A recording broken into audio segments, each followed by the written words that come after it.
إن الحمد لله نحمده ونستعينه ونستغفره ونعوذ بالله من شرور أنفسنا ومن سيئات أعمالنا من يهده الله فهو المهتد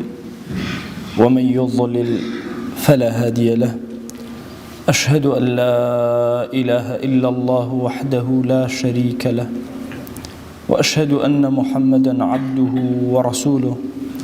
يا أيها الناس اتقوا ربكم الذي خلقكم من نفس واحدة وخلق منها زوجها وبث منهما رجالا كثيرا ونساء واتقوا الله الذي تساءلون به والأرحام إن الله كان عليكم رقيبا. لپاش سپاس و ستایشێکی بێهەمتا بۆ کردگاری مەزنوو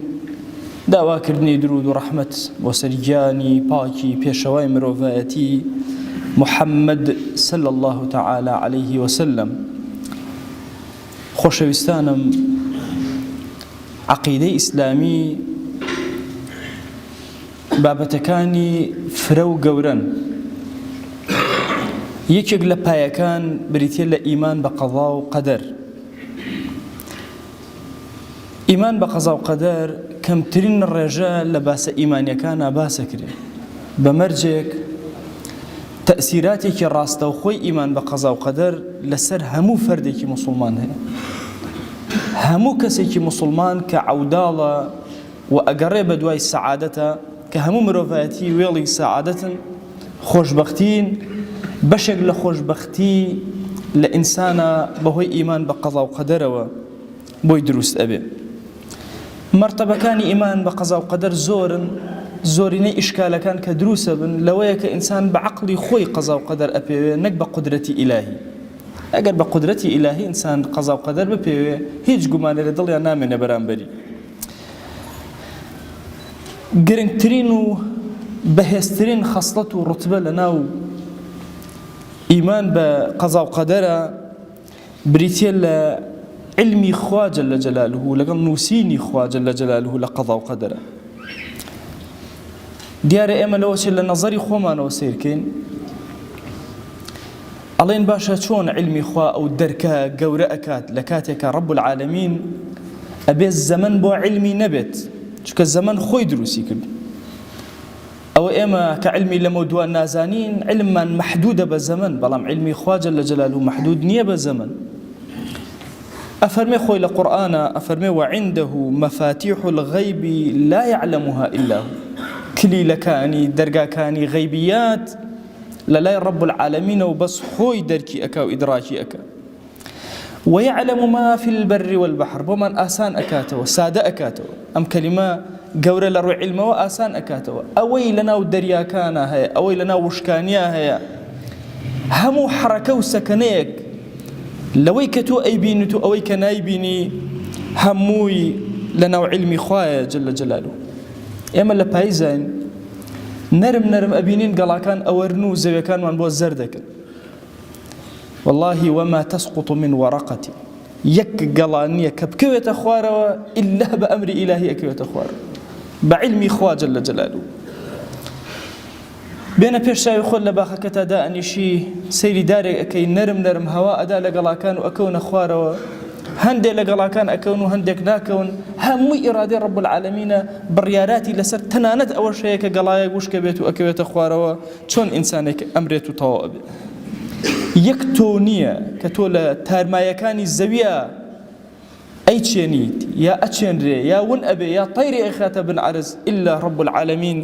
علمی پێ هەیە و نەرم نەرم لەگەڵ گەشەکانیە ئەڕوە. ولا رطب ولا يابس، دارێکی وشک بوو، دارێک کە تەڕ ئەبێت و گەشە بێت و گەشە ئەکا، هیچ گەشەیەک نییە ئیلا فی کتاب مبین، ئیلا ڕەب العالەمین وردەکارەکەی هەموو نووسیوە.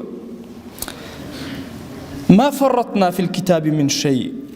ثم إلى ربهم يحشرون. يكشد نپەڕی وە لەناو کتابی خوا، چونکە علمی خوا لەگەڵ کتابە پەیوەستن بە یەکەوە. همو أو علمي رب العالمين أمري فرمولا كتابة بنسري آية لوحي محفوظة يا كتابي كثيرة واختلاف بين أهل عقائد.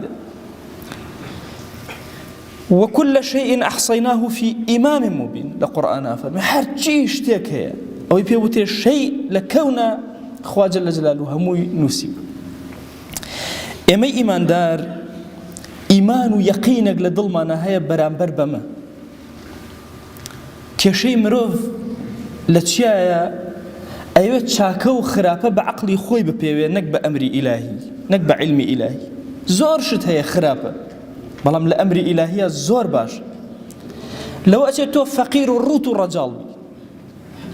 وابزانی ئەمە خراپەیەکی زۆر گەورەیە بەڵام لە عیلمی خۆیە باشترین چاکە لەگەڵ تۆیە کرابێ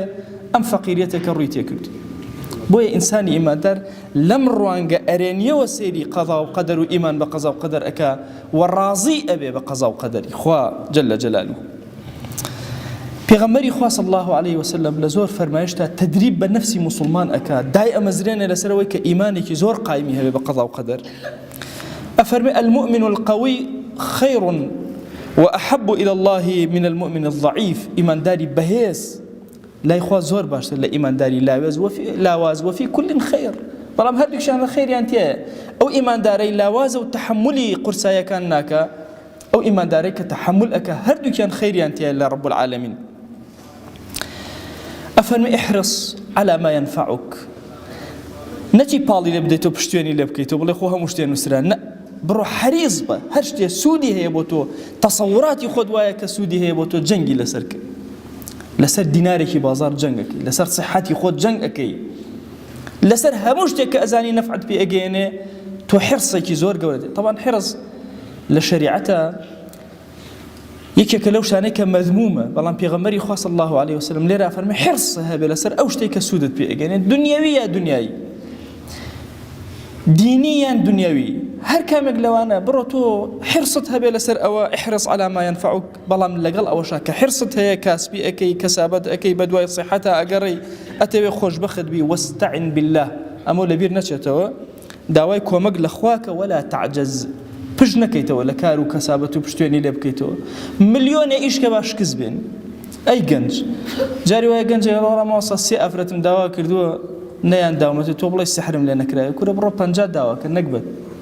ئەفەرمێ چی احرص على ما ينفعك بڕۆ حەریص بە لەسەر کارەکەی خۆت بەڵام واستعن بالله ولا تعجز پشتێنی لێ نەکەیتەوە بە هیچ شێوازێ وإن أصابك شيء فلا تقل لو أني فعلت كذا لكان كذا وكذا ئەگەر مصیبەتی ڕووی تێکردی لە کاروانی ژیانتە مەڵێ ئەگەر وام نەکردایە وا ئەبوو بە دوای لەوە مەڕۆ ئەفەرمێ بەڵکو بڵێ قەدەر الله وما شاء فعل ئەمە قەدەری خوایە هاتووەتە ڕێم خوا هەرچی مەیل بێ ئەوە ئەکە ئەڵێ ئاگاتان لە لەو بێ لەو فإن لەو من عمل الشيطان لەو دەرگا و کردەوەی شێطان ئەکاتەوە بەسەر تۆیە هوشیار بە مەڵێ ئەگەر ئەو شتەوا بێ بەو شێوازە لێگەڕێ لێ کەسی موسڵمان زۆر بەهێزە لەم مەیدانەی ئەمڕۆیە لەم منافەساتە و ژیانە قورسەی کە ئەمڕۆیە طبعا کافر و بێدینی جیهان هاتوون تەختیتیان داناوە چۆن ئینسانیەت بچەمێنن یعنی ئێمە زۆر کات باسی فکرەکانی ئەم زەمینەیە ئەکرێ و ئەم زەمانە ئەکرێ کە ئەمانە فکران بۆ خۆشبەختی ئینسان بەعکسەوە هاتووە بیر لەوە ئەکاتەوە تۆ چۆن نەخۆش بی تا دەرمانە پێ بفرۆش طبعا ئەمە لە عەدالەتی ئیسلامیە لە کۆی مێژووی ئیسلامیە شتێکی ئەوە ڕووی نەدا هەزار ساڵەی حکمی موسڵمانان حاڵەتێک لەم حاڵەتانە ڕوو نادا بەڵام دیقەت بدە ئەمڕۆ نەخۆشیت بۆ بڵاو ئەکاتەوە لە بەرامبەر ئەوەیە کە تۆ پێویستت بەوە بێت کە دەرمان بکەیت تەنانەت دەرمانێکی ڕیشتاشین کە بەکاری ئێنی مەوادی تێکرێ مووەکانە بەهێزتر بێ بۆی موسی زیاتر سەرف بکەی هەموو ئیتیفاقیاتی دووەلیە لەسەر اقتصاد بەسەر ئینسانەوە کە ئەم بابەتێکی قوڵە نامەوێ بسمە ناوی مەبەستم خۆمانە ئێمە ئیماندار لەناو ئەم ململانێ و ئەم گێژەڵوکەی زەمانەیە زۆر پێویستمان بەوە هەیە حەریصن لە کاروباری خۆمانە ئێمە موسڵمان کەسێکی عاجز نین تەمەڵ و تەوەزەل و نەزانین چی ئەکەین بەرنامەی کارمان هەیە ژیانمان ڕۆشنە چاومان ڕۆشنە نەگەهی ئێرەمان والله ژیانی ناو گۆڕ و دوای گۆڕ و ناو بەهشتیشمان ڕۆشنە کەس نەخشە ڕێگای وەکو نەخشە ڕێگای موسڵمان ئایندەی لە پێش چاوی خۆی نییە بۆیە خۆشەویست فەرموویەتی لە بازارتا لە کار و کەسابەتتا لە ژیانتا لە مامەڵەتا لەگەڵ ماڵەوەی خۆتە احرص على ما ينفعك هەمیشە حەریص بە بەهێز بە کەسی تەمەڵ تصورکەن لەناو ئومەتا جێی نابێت وەڵای ئومەتی پێغەمبەری خوا صلی الله عليه وسلم ئومەتێکی تەمەڵ نییە لە کاسبیات تەماڵ لە ژیانی خۆیان تەمەڵ یعنی تصورکە طبعا هەموو ئینسانێک بڕێ تەمەڵی تێوە بڕێ ئازایی یعنی حەزی بە خەواڵوی و تەمەڵی جارێک لە مەقالەیەکە نووسیبووم کورە بۆ خاتری خوا تۆ تا نیوەڕۆ هەڵناسی نیوەڕۆی پێش نیوەڕۆ تۆزێ دوکانەکەیتەوە نیوەڕۆ دایەخیتەوە ئەڕۆیتەوە نایتەوە تا عەسر دوای عەسر تۆزە ئیکەیتەوە پێش ئێوارە دایەخیتەوە ئێ باشە ئیتر تۆ بەتەمای چی احرص على ما ينفعك عقلت بخەرە کار پرسیار کە مشۆرەت کە بڕۆ کار و کەسابەتی خۆت کە بۆیە مەسئلەی قەدەر کافران و بێدینان وهایان کردووە لە ئەعمالی صالحەیە کابرا پشتوێن لێکات وەڵێ کوڕە خۆ خوا لەسەر نووسیم گوناهەیەکە ئێوە عوزرەکە لەسەر خۆی لابەرێ لە کار و کەسابەت و ژیانە هەندێک جار تەمەڵی ئەکا وازەهێنێ نە بەعەکسەوە بە شەئرێنیەکەی ئێمە وەرەگرین ئێمە ئیماندار کە ئەڵێن ئیمانمان هەیە بە قەزا و قەدەر ئەبێ ئیمان بە قەزا و قەدەر تۆ بجوڵێنە نەترسی بڕۆ کام کاسبێ گرانە بیکە کە کەوتی ئەمە قەدەرێکە هاتۆتە سەرت بڕۆ جەریء بە لەناو بازاڕتا لەناو کار و کەسابەتتا لە ژیانی خۆتا کەسێکی لاواز مەبە خۆشەویست فێری دوعای ئیستیخارەمانەکە تەدریبمان پێکە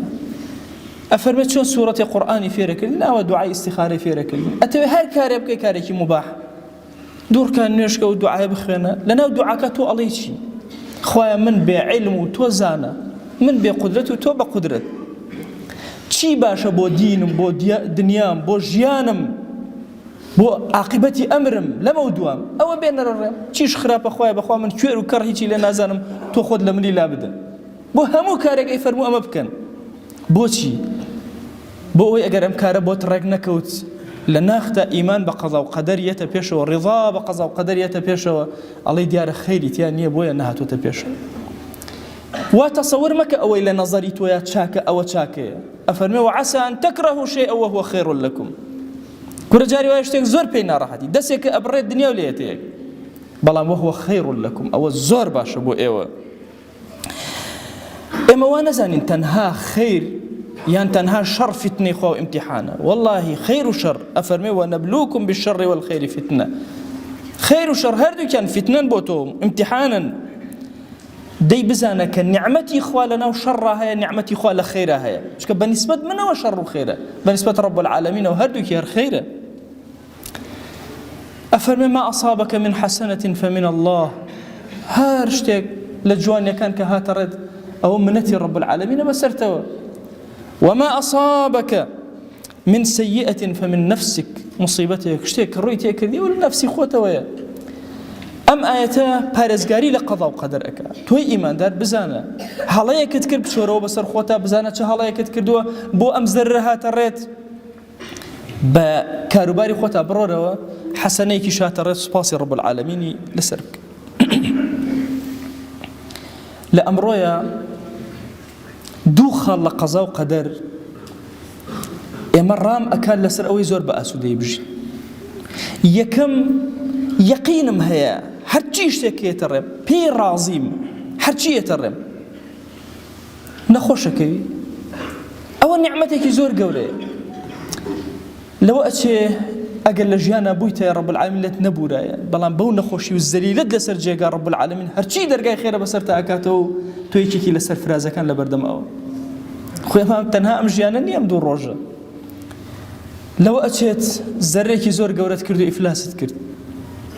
ئەمە سەرەتایەکی خێرێکی نوێ بێ بۆ تۆ کە مراجعەی خۆت کەیت و دەرگایەکی نوێت لێ ئەکرێت ممکنە لە مەسئلەی پرۆسەی زەواجە 10 جار شکست هێنا ئەمە سەرەتایەکی خەیرە بۆ تۆ ئەی عەبد تۆ بە شەڕیتی ئەگەیگەنا خەیرە تووشی نەخۆشی دەرونی بووی هەر خەیرە لەش ساغ بووی هەر خەیرە هەمووی كل خەیر ئینسانی ئیماندار ئەم نەزڕەی هەبێ بۆ مەسەلەی ئیمان و ڕاضیبوون بە ئەمرەکانی خوا جەل جەلاله زۆر ئاسوودە ئەژی چونکە ئەوەی هەیەی خوا ئەیداتی الحەمدولله لێی سەندەوە هەر الحەمدولله قەت شکست ناهێنێ قەت لە ژیانە وهای لێ نایە دنیای لێ بێتەوە یەک جاری وایە کەسێک خانوویەکی بۆ نافرۆشێ دنیای لێتەوە یەک بۆچی و ڕزقم سوار بوو بۆچی سوار بوو ئێجا قەیچێکە سوار بۆی ئەم خاڵە زۆر گرنگە خاڵی دووەم ئەوەیە ڕابی لەگەڵ ژیانە تەسەوەر کە ماڵێک دروستە کرێ هەمووی بە بلۆک دروست ناکرێ بن بلۆکی ئەوێ گەچی ئەوێ کارەبا ئەوێ بە کۆمەڵ هێشتا ئینسانەکان وەکو یەک نین ئەگەر هەمووی بلۆک بۆ یاخانەکە دروست نابووە کەوت ژیانی تۆش ئەو هەیە تەنها بە ڕاستەڕێ تۆ ژیان ناچێ بەڕێوە بۆیە ئەبێ ئینسان ڕابێ ئێستا لە ڕووی طبیەوەڵێن هەر کەسێ لە چل تەجاوزی کرد دەرەجەیە نیو دەرەجەیە چارەکە دەرەجەیە لە چاویەتە خوارەوە ئیتر ئەم بێوێ لە دوای چلەوە هەر چاوی شەر لەسەر شەش بێ وەکو جاران ناگەڕێتەوە نا ڕابێ لەگەڵی ڕاهاتن لەگەڵ ئەو گرفتانەی کە هێنەڕێت سەعادەت ئەدابەت چونکە هەمیشە بیرکردنەوە لە پێشتر و هەوڵدان بۆ گەڕان و پێشتر ناگەڕێتەوە کەسێک دەستی قرتاوە ناگەڕێتەوە تازە دەسەکە ڕابێ لەگەڵ یا بزان چۆن ژیانەکە چ ئەو ڕازی بوونە بە فەرمانەکانی خوا چ ڕاهاتن لەگەڵ ژیانە دوو دەرگای زۆر گەورن کە هەڵقوڵاوی ناو ئیمان بە قەزا و قەدەرن و سەرەتایەکی خێرن بۆ سەعادەتێکی زۆر گەورە بۆ ئینسان خوای گیان داوات لێ ئەکەین بە ناوی جوانت بۆ صیفەتی بەرزە بە ئیسمی عەظەمت کەڕەم و ڕەحمەت و بەرەکەتی خۆت بەسەرمانە ببارێنە خوای داوات لێ ئەکەین بە ڕەحمەتی خۆت بە کەڕەمی خۆت لە سەر جەم گوناهەکانمان ببورە خوای گوناهێ بە ئاشکرا کردومانە عەفومان کە گوناهێ بە پەنهان کردمان و کەس نەیزانی عەفومان کە گوناهێ خەتەرەی کرد بە دڵمانە عەفومان کە یا ئیلاهی شەرمەندەی بەردەم دیوانی خۆتمان مەکە یا ئەکرەم الئەکرەمین لە گوناهەکانمان ببورە خوایە لە گوناهی دایک و باوکمان ببورە لە گوناهی خزم و کەسوکار و خۆشەویستانمان ببورە لە گوناهی خێزان و ئەولاد و ئەولادەکانمان ببورە یا ئیلاهی داوات لێ ئەکەین وەچەکانی ئێمە وەچەیەک بن خزمەتکاری دینەکەی تۆ بن یا ئەکرەم الئەکرەمین خوایە بەخوا ئێمە لەم زەمەنی فیتنە و فەسادەیە خەریکە دەرەقەتی خۆمان ناین و خۆمان و ماڵ و مناڵ و دۆست و خۆشەویستانمان هەمووی تەسلیم بە تۆ کرد یا رب العالمین خوایە بۆ یەک چرکە سات مەمان دەرەدەستی خۆمان یا ئەکرەم الئەکرەمین خوای گیان ئەم عەبدانە هاتوونتە ماڵەکەی تۆ بەخوا بانگی پێغەمبەری خوا صلی الله عليه وسلم لەم شوێنە کۆی کردوونەتە یا ئیلاهی بەخوا ئەمانە دەستیان بەرز ناکەنەوە لە دوعایە تەنها بۆ تۆ نەبێ یا ئیلاهی ئەمانە ڕکوع نابن لە بەردەم هیچ کەس و شەخص و بتێکە تەنها بۆ تۆ نەبێ یا ئیلاهی ئەمانە سەری بەرزیان نەوی ناکەن تەنها بۆ تۆ نەبێ دەیا ئیلاهی بە دڵی حەزین و زەلیلەوە هاتوون یا ئیلاهی دوعاکەنیان گیرا بکە ادعوا الله وأنتم موقنون بالإجابة الحمد لله رب العالمين والصلاة والسلام على خير خلق الله محمد وعلى آله وأصحابه الكرام وتابعيهم بإحسان إلى يوم الدين أوصيكم عباد الله ونفسي قبلكم بتقوى الله وكثرة مخافته فإن التقوى شعار المؤمنين ودثار المتقين ووصية الله تبارك وتعالى في وفيكم وفي الخلق أجمعين وشويسكام بايجا بايكا إيماني أنك إنسان إيمان دار يقين جبونا والراضي وبهر قضاء وقدر إخوائي قوليك بالريار السردان بردوام كافر بيديني ما يسر قضاء وقدري أنواع شبهات دروسك إيمي مسلمان لا أنا خاصك وقضاء وقدري تماشى كرمي لا أنا كاتري شيء وشويس ما فرمانج إذا ذكر القدر فأمسكوا كباس قدرك لا بيدن جبيد لا أنا خاصكش أنك توي إيمان دار تمل نبي شور جنگ نبي سر إيجانه خواهي قوريك توش كاستاني سر زميني تو خليفة وخواهي سر زميني أشم عمارات وإي زمينية كري دروسش كريو رب العالمين مجدم وباكسا وبشر المخبتين علماء فرماوا مخبت شيشا كخوا صفتي وقورن خواهي قورن مجدشا موبانا فرماوا أكسينك ضلشا مطمئنة راضين بقر فرماني خواهي كبركري وجا قضاء وقدر فرماوا إن أصابه خير اطمأن به وإن أصابه فتنة انقلب على وجهه خسر الدنيا والآخرة والله أكسيك مخبت نبو راضي نبو أجر خير جبير ضلش وجبه مرتاح شر وأمراج أجوج دنيا وارينا من الشر دنيا جوانا ميويو والله تشا مصيبتي والروش كردن بخوا إيجورا كساك أباسا تاني خيري وشيجبو تاني شري ناوشيجبو إلا تشا خسر الدنيا والآخرة الدنيا تشفوتيو دنيانا ضلج آرام نية آخرتي تشفوتيو تشكا إيمانش بقضاء وقدري تمام نية إما إيمان دار أجر إيمان ويقين ما مرزيورا والله الدنيا يتل عكس آياته واسم مفهوم مخالفة آياته كأنك عكسش أنا يونك آكس فائزة سربرزة شي دنيا وشو دنيا كاتك إيمانش بتمام مرزيان لرب العالمين وشو اسمه فرمايشتي وأنا فرماو من سعادة ابن آدم يوجد وش حالي كإنساني بني آدمي وشو آدمي استخارة الله عز وجل ورضاه بما قضى الله أنك استخارة كرو هرمانك عشان دعاء استخارة وانو شني أنا شيء راضي بهر فرمانك أخوي جورا برش كرو فرموا من شقاوة ابن آدم بشي وجه شقاوته ناوش بختي إنساني أنا نك سخطه فيما قضى الله نار حد وبانيك أخوي جورا ما رجرا جيان ملو كارواني ونوتو راكل أشي كاروانا سردا وقرما وشي وناوشي قرمي الرام وفي كل خير قديش أنا خير بنظري إلهي كأي عبدش خاز مش ناسو إيشي وقر خيره أنا بنظره كله إيمن أجو ما شر وأجو ما خرابه كوابوها إيمان دار يقين ضل ما نمرزيوره وميت كرمه كأي دنيا ما بهجتو أو دنيا شمرواني ما كرو وأوصيكم أيضا بالصلاة والسلام على رسول الله صلى الله تعالى عليه وسلم حيث أمرنا الله تبارك وتعالى في محكم تنزيله قائلا إن الله وملائكته يصلون على النبي يا أيها الذين آمنوا صلوا عليه وسلموا تسليما اللهم صل على سيدنا محمد وعلى آل سيدنا محمد وبارك على سيدنا محمد وعلى آل سيدنا محمد كما صليت وباركت على إبراهيم وعلى آل إبراهيم إنك حميد مجيد اللهم اغفر للمؤمنين والمؤمنات وللمسلمين والمسلمات ولمن أنشأ هذا المكان اللهم أعز الإسلام والمسلمين وأهلك الكفرة والملحدين اللهم انصر من نصر الدين واخذل يا رب من خذل الإسلام والمسلمين اللهم آت نفوسنا تقواها فزكها أنت خير من زكاها أنت وليها ومولاها آمين آمين والحمد لله رب العالمين أقم الصلاة يرحمك الله